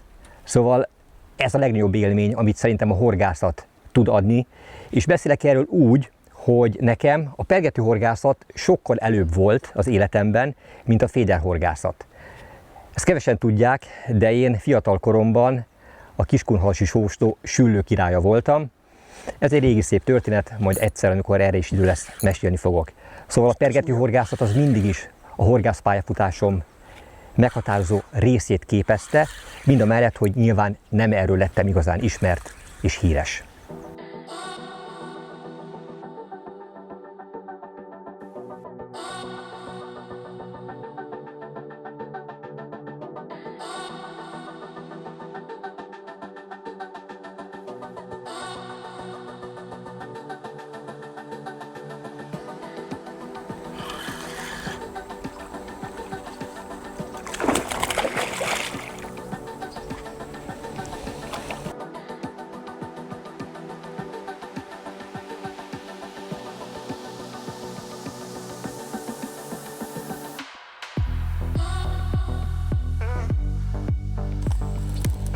Mekkora feje van. Ahogy az élet felgyorsult, ahogy változik, ezzel együtt a horgászat is folyamatosan állandó mozgásban, változásban van.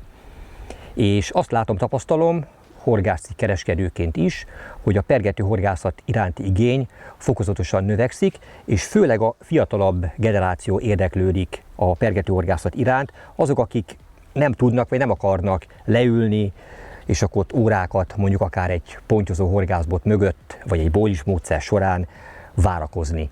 Nyilván, hogyha szerencséjük van, ha jó felszerelést választottak, ha megfelelő vízterületen próbálják mindezt, megfelelő műcsalival, akkor akár néhány oroszlás horgászat során is sok-sok élményhez juthatnak hozzá, ezért is egyre kedveltebb, és ezért is egyre népszerűbb a pergetőhorgászat.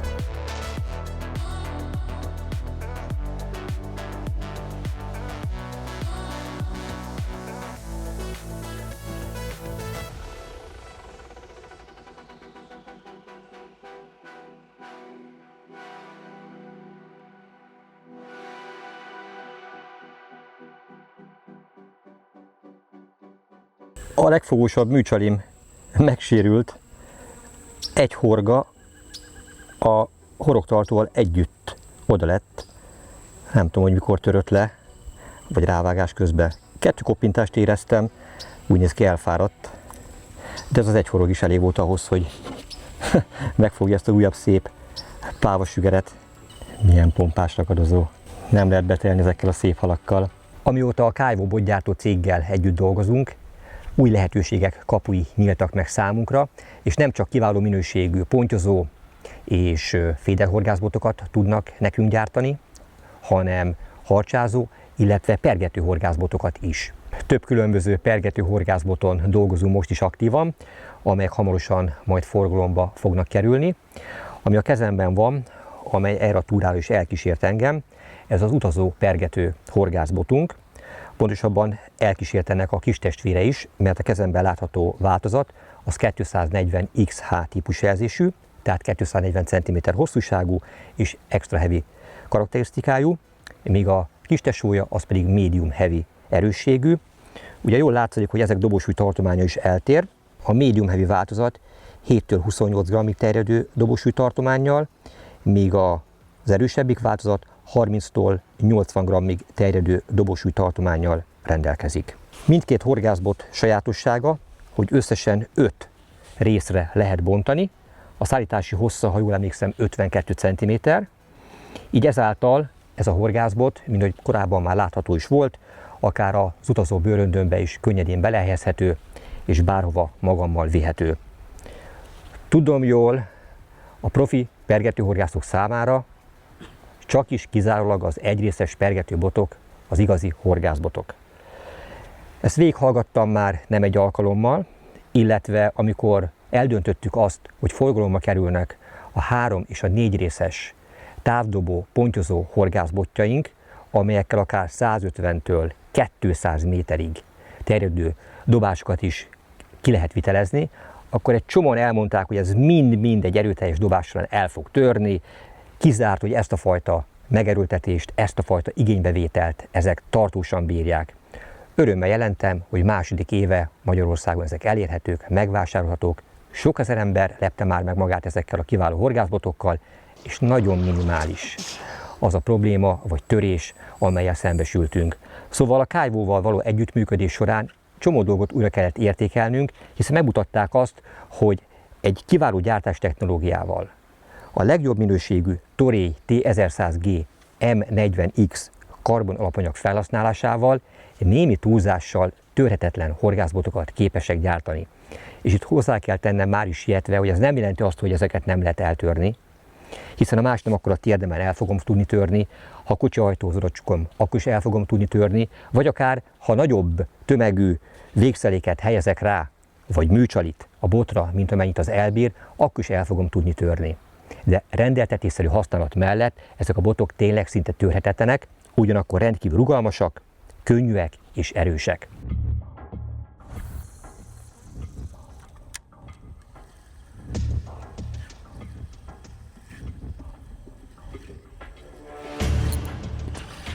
Megvan. Nagy csuka. Egy újabb nagyon különleges ragadozó. Láttam már ilyet, de soha nem fogtam. Olyan, mint egy nagy csuka. A Bikuda a Zsuroéna folyó egyik leggyorsabb ragadozója. Karcsú, torpedó alakú testével villámként csap le a kisebb halakra, miközben az akadást követően látványos ugrásokkal próbál megszabadulni a horogtól. Hogy is vegyem ezt ki? Új, de szép vagy, Istenem. Csak nehogy elmenj. Megragom a tarkóját, mint a csukának. Ezt nézzétek! Oj, micsoda gyönyörű hal! Te jóságos ég! Az egyetlen megmaradt háromágú horog szerencsére tökéletesen akadt a szájába. Ezt a különleges halat nézzétek! Júj! Belenyúltam a szájába véletlen, hogy összezárta. Szerencsére nincsenek éles fogai, viszont a szájperemén egyértelműen látszódnak azok az apró gereben fogak, amellyel elkapja és megragadja a prédáját. Nézzétek, milyen hegyes orrkiképzése van, milyen gyönyörű mintázata van a fejének, hatalmas szemei vannak. Nagyon boldog vagyok, hogy sikerült őt is megfogni a lepkerajzás közepette. Na de visszatérve az egyrészes, abszolút top kategóriát képviselő pergetőbotokhoz, szívesen hoznék én magammal ilyen külföldi túrára ezekből a botokból is, de ez gyakorta szinte megoldhatatlan.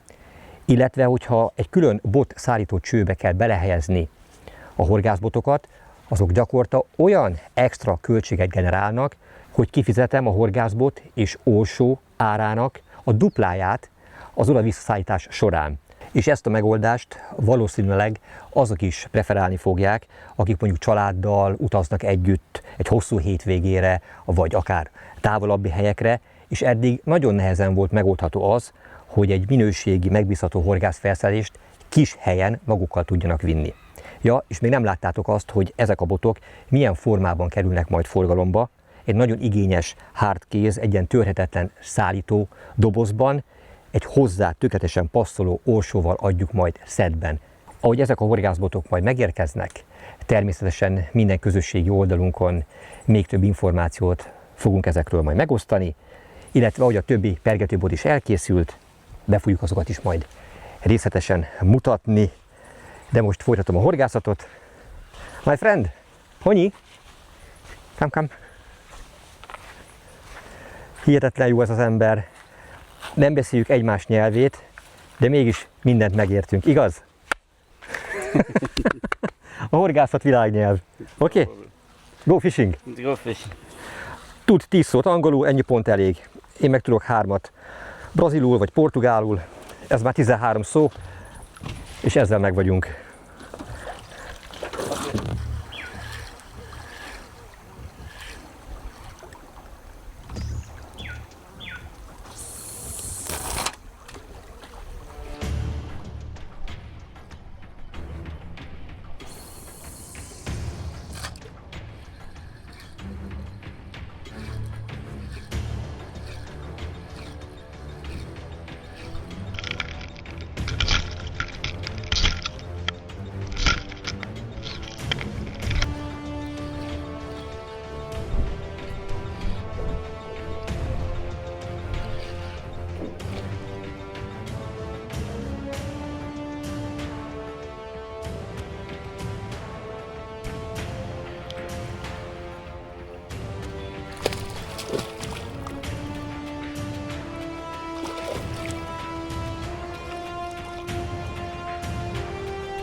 Ennek jól megakadt.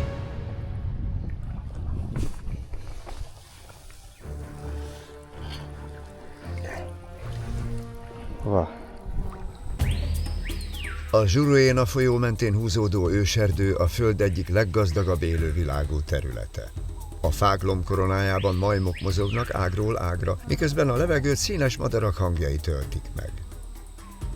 Az őserdő minden szintjen nyüzsög az élettől, és szinte nincs olyan pillanat, amikor ne találkoznánk valamilyen különleges állattal ebben a páratlan természeti környezetben.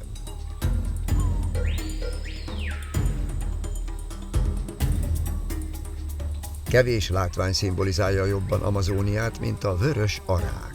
Élénkpiros, sárga és kék tollazatuk már messziről magára vonja a figyelmet, miközben hangos kiáltásaikkal folyamatos kapcsolatot tartanak párjukkal és csapatuk többi tagjával. Ezek a lenyűgöző papagájok akár fél évszázadnál is tovább élhetnek, és életük nagy részét ugyanazzal a párral töltik az őserdő végtelen lombkoronája felett.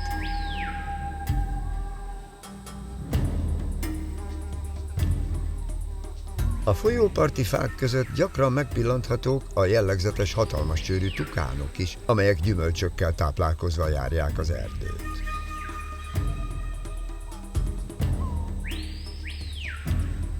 A Juruena homokpadjain gyakran napoznak a folyó ősi ragadozói, a kajmánok. Ezek a több méter hosszú hüllők tökéletesen alkalmazkodtak a vízi élethez, és szinte mozdulatlanul képesek órákon át várni a megfelelő pillanatra. Fontos szerepet töltenek be az amazóniai folyók természetes egyensúlyának fenntartásában. A kajmánok ősei már a dinoszauruszok korában is a Földön éltek, így minden találkozás velük egy valódi időutazásnak is tekinthető. Bár a kajmán sokak számára félelmetes ragadozónak tűnik, Brazília egyes vidékein élelmiszerként is nagy becsben tartják. Húsa fehér, sovány és ízletes csemege, amely évszázadok óta része az amazóniai emberek étrendjének. Mivel ősi ragadozóról van szó, a környékére dobott műcsalira azonnal reagál.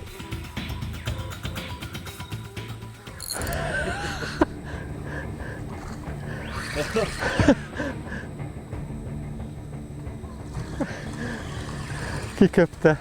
Sajnos a csali horga nem volt a legmegfelelőbb ehhez az állathoz, így jöhetett a jól bevált csali halas szerelék. Nem is kellett a kajmánnak több.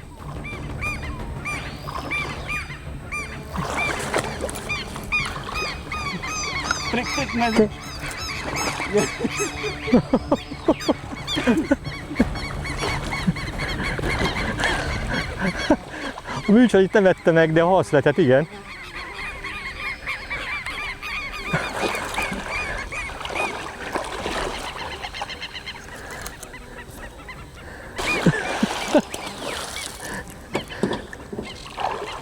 Hiába próbáltam a műcsalival becsapni, kétszer is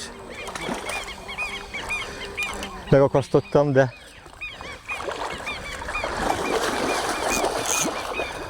a műcsali az végül kiakadt a szájából és elmenekült, de a haldrabot elé dobva annak már nem bírt ellenállni.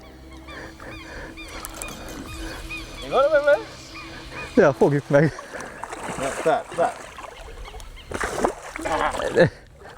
Még a törőkötőnek is annyi. Aha. Ajaj.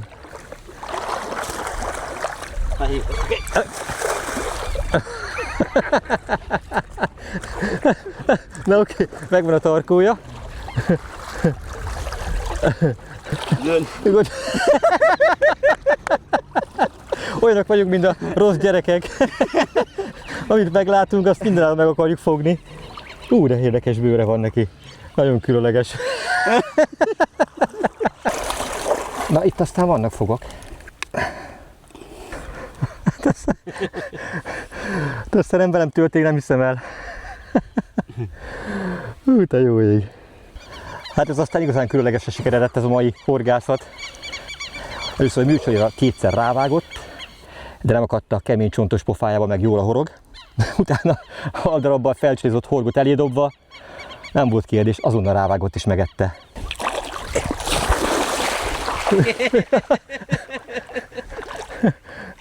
Menj utadra! Még a pedaggy péstre. Ezt nem puszigattam.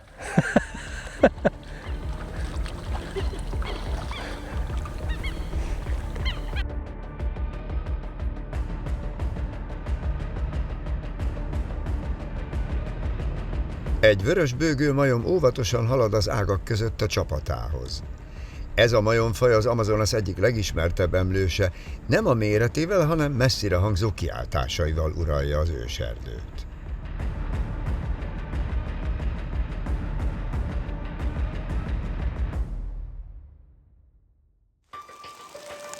Hatalmas szerencsénk volt az időjárással, az esők zöme éjszaka volt, nappal csupán párszor áztunk el, de volt, amikor nagyon. Mondjuk egy esőerdő közepén ezen nem kell annyira meglepődnünk.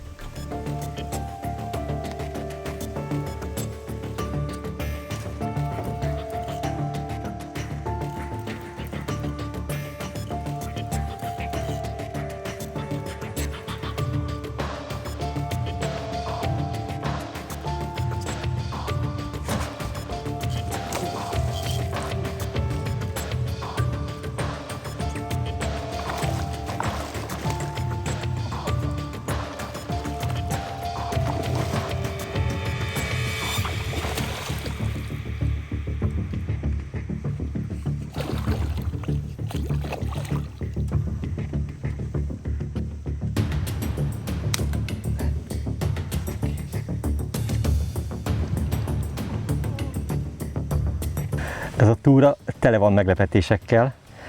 Ez a 6. fajta hal, amit sikerült eddig megfognom, és ebből 3 eddig soha nem volt még a kezemben. Ő is egy olyan különleges harcsa, aminek megmondom őszintén nem tudom a nevét, de nem győzök betelni a különlegességével, a szépségével.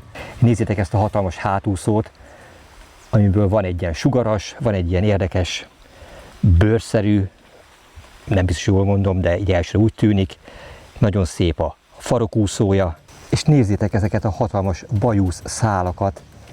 Hát ez hosszabb, mint maga a hal, az első 2, ami így előre nyúlik, és az álla alatt van még, ha jól számolom, 4 darab. És a hátúszójának a végén ráadásul a bognártüske az igencsak szúrós.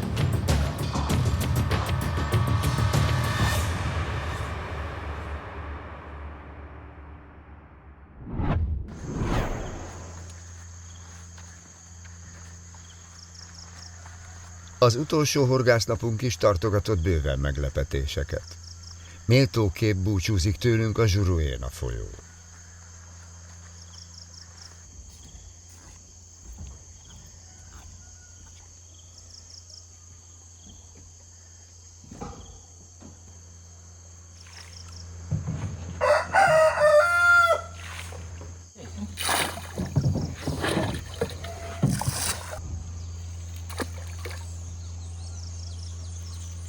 You okay? Ja. Kom maar, vissie. Elkapta. Go, my friend. No. Yes? Itt van.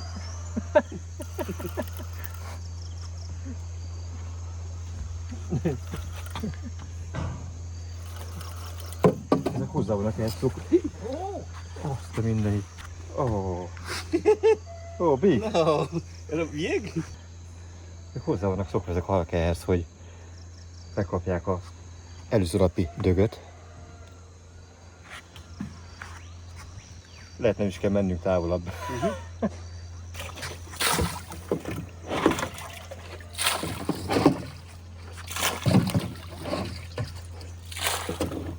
A következő.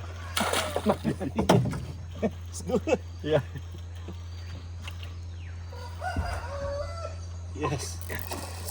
Big fish.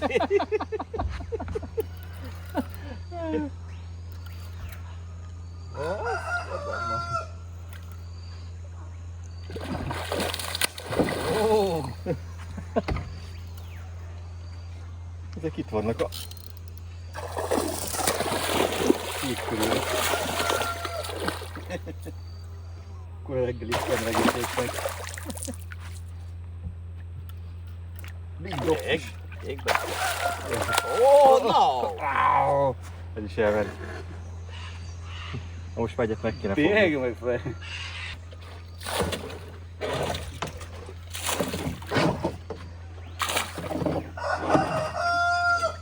A lábhajt felkesedés.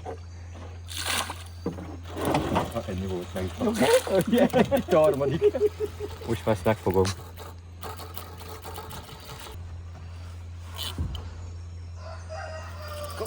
Yes.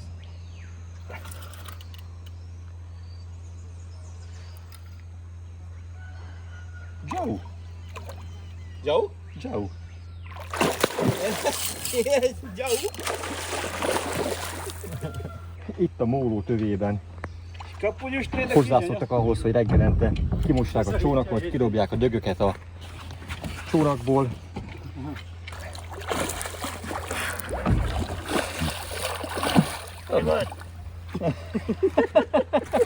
Na, reggel indulásnak. Volt néhány rontott kapásom, azok valószínűleg vámpírhalak voltak, ahogy a besüllyedő csalit azonnal elkapták, de fárasztás közben azok leléptek, majd a mederfejékre süllyedő néhány másodpercig nyugalmi állapotban lévő csalira pedig ez a szép kis Joe csábult el. Jól indul a mai reggel is. Na oké, ebből a horgászatból elég volt, menjünk és fogjunk nagy farkas halakat.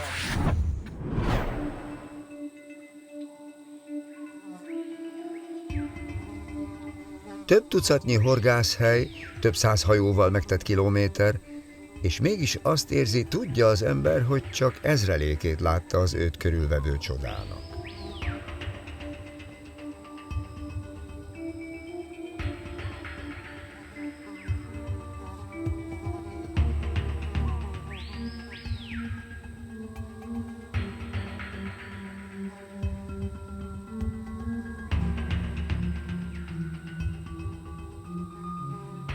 Szerencsénkre a túra végére megjelent két kapitális hal, ami feltette a pontot az íre.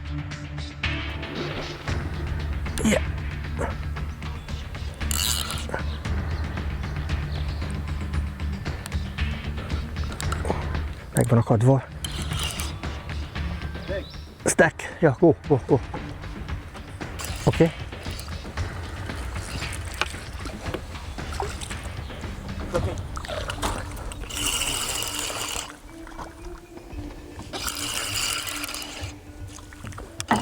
Megakadt van ide a zsinórom. Ja, fish.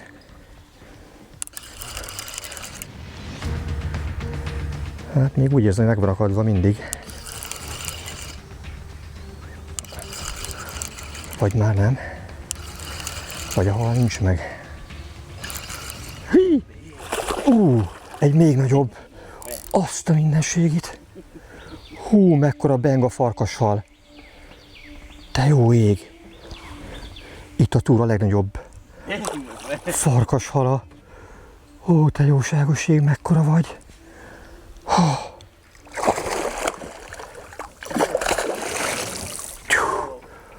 Gyere barátom, szákold meg, mert nem tudom, hogy az akadás jó-e.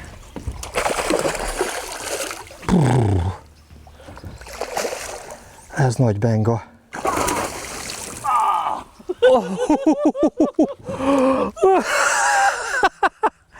Megcsináltuk, megfogtuk. Mekkora benga. Azt a kutyafáját. Big fish, my brother. Nem találom a szavakat. Itt van. Életem legnagyobb farkashala. Ezért utaztam, ezért jöttem Brazíliába, de azt nem gondoltam, hogy sikerül ekkorát is fogni. A horog kivétele során a bogával, a lip grippel szájába nyúlva így biztosítottuk, hogy ki tudjuk venni a horgot, és azon van mérlegelő is, 10 kg-nál akadt ki. Nagyon vaskos, nagyon húsos, nagyon izmos hal, és hatalmas. Hihetetlen boldog vagyok. Hát ennek már vannak fogai, nem kell keresgélni. Milyen széles feje van, micsoda mintázata van, igazi őskövület. Hogy gyere, légy szíves, mindegy milyen nyelven mondom, úgyis érted. Nézzétek, ő is milyen boldog. Mekkora hátúszója van. Te jóságos ég. Hát milyen csoda szép hal. Nézzétek ezt a hatalmas varokúszót. Most is hihetetlen izgalmas volt a fárasztása, mert akadót talált, el kellett engedni a csónakot, utána kellett menni, de szerencsére sikerült abból kigabajítani, és most nem hibázott, megszákolta. Ugye? Obrigado, my friend. Good fish. Köszönöm szépen, te csoda szép ragadozó hal. Nem volt kérdés. Megpróbáltam szépen kicsúsztatni, ő felgyorsította a folyamatot. Róni, a guide, az egyik legkülönlegesebb helyet a végére hagyta. Ügyes rendező lenne belőle, meg kell hagyni. A folyó főágáról egy gyors sodrású mellékágba vezette a hajónkat. Először Gábor és Péter is azt hitte viccel, amikor azt mondta, big fish. Big fish? Yeah, big fish. Aztán az örömét, vigyorát hallva elhittük, ez tényleg egy kapitális hal lesz. Oh, man! Úristen, mekkora. A legnagyobb, amit valaha láttam. Ahogy kiugrott, hát mint egy bálna. Hatalmas, vaskos farkashal. Óriási. Puh. A kezem is, meg a hangom is bele remegett.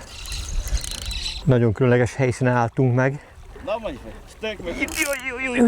A folyónak a, majdnem azt mondta a közepén, de nem a közepén vagyunk, hanem egy sziklához kötöttünk ki, és itt a mederben sikerült megakasztani ezt a gyönyörű, szép nagy farkashalat. Csak el ne menjen. Tartson még ki a horog. Úristen, mekkora vagy! Azt a mindenségét, hogy húz. Jaj! Jaj! Jaj! Jaj! Már megint a sziklát célozta meg. Gyere onnan! Az ember hallja a szívverését, akkor, amikor ennyire izgul, csak ki ne tudja rázni a horgot a hal a szájából. De jóságos ég! Good.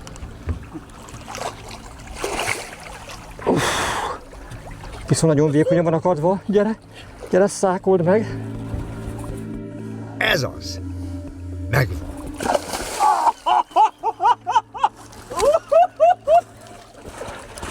Fú, nem fér bele a merítőbe. Nem fér bele. A farka kilóg. Hát, itt a vége. Big! Itt a vége. Hát ez... Forny, nem találom a szavakat. Te láttál már ekkorát? Az előbb így Activity-vel elmagyarázta azt, hogy minden idők legnagyobb farkashala, amit ő, illetve a kuncsafcséval meg tudott fogni. Wow! Hát ezt az impozáns méreteket. Ez ilyen 15 kg körüli, de lehet, hogy még több is.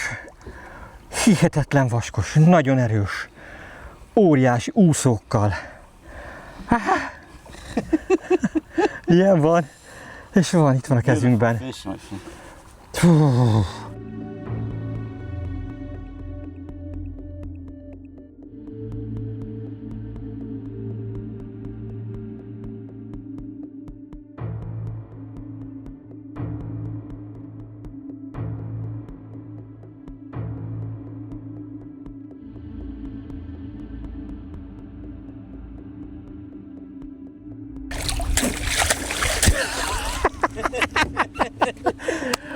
Obrigado.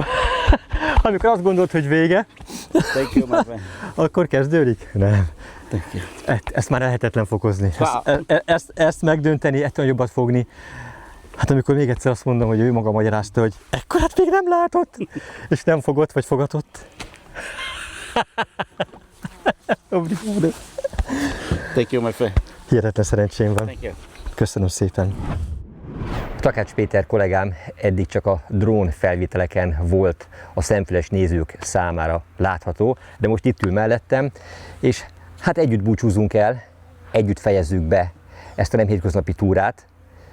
Több mint 50 országban voltunk már együtt, közösen horgászni és filmet forgatni, de nyugodtan mondhatom mindkettőnk nevében, hogy Brazília az egyik legimpulzívabb, legsokoldalúbb és legmozgalmasabb ország, és nyilván ez a vadvízi közeg, ez a vízrendszer, ahol horgászhattunk, ahol a közös élményeket megélhettük, ez pedig közhelyes, de azt gondolom mindkettők számára egy életre szóló élményt adott. Te mit gondolsz, hogyan zárnád ezt le? Az, hogy hogyan zárnám le, az jó kérdés. Hát maximálisan egyetértek azzal, amit mondtál. Vége láthatatlan vízrendszer, és legalább ugyanennyi esőerdő, hanem 100-szor több vagy 1000-szer több látszódhatott a szemünkkel, illetve a drónfelvételeken is. Bármilyen magasra mentem a drónnal, mindenütt erdő, és nem láttam a végét. Ugyanakkor az egész egy ilyen élő biomassa, amiben belecsöppenhettünk. Időnként gyalogoltunk a dzsungelben, és tényleg azt láttuk, hogy ki se lehet menni, annyira zárt, annyira különleges a közeg, viszont gyönyörű. Az esetek döntő többségében a nézők ugye csak a pozitív oldalait, a szépségeit látják egy adott országnak, egy adott túrának, de mi nem keltelünk, hogy ha valami nem tetszik, arról is nyíltan, őszintén beszélünk, mint ahogy ezt tettük már jó néhány alkalommal, például Gabonban. Hát ugye az nem tetszett lehet az adott országnak, de megmutattuk azt is, hogy milyen szeméttelep van a gyönyörű óceánpartokon. Most neked jelen pillanatban volt-e bármiféle negatív tapasztalatod, vagy amire nem szívesen emlékszel vissza? Hát az érkezés az érdekes volt, tehát a csomagkezelése ennek az országnak egy picit, hogy mondjam, furcsa. Az ország közbiztonságáról, mint olyanról nem tudunk beszélni, mert nem voltunk olyan zónákban, ahol ezen nagyon észnél kell lenni, és mindenütt írják, hogy azért Brazíliában legyünk óvatosak. Hát igen, a világ egyik legveszélyesebb ország a közbiztonság szempontjából. Itt a vadonban maximum a kígyókkal lehetett volna megküzdeni, szerencsére Én nem sem akarok, láttunk. félek a kígyóktól, úgyhogy ezt nem szeretem. Az viszont tény, hogy a szálláson a szobáink, szálláshelyünknek az ajtója mindig tárva nyitva volt, nem volt kulcsra zárva, de hát ki tudna ide jönni. Tehát az, aki idáig eljut, az valószínű, hogy a csapathoz tartozik. Ide nem fog besétálgatni idegen. Hát egy dolog van, amit egy hétig megúsztam, és ma sikerült elrontanom, majdnem azt mondtam, hogy elcsesztem a végére. Megégettem az orromat. Tehát így konkrétan azt érzem, hogy nagyon-nagyon fáj.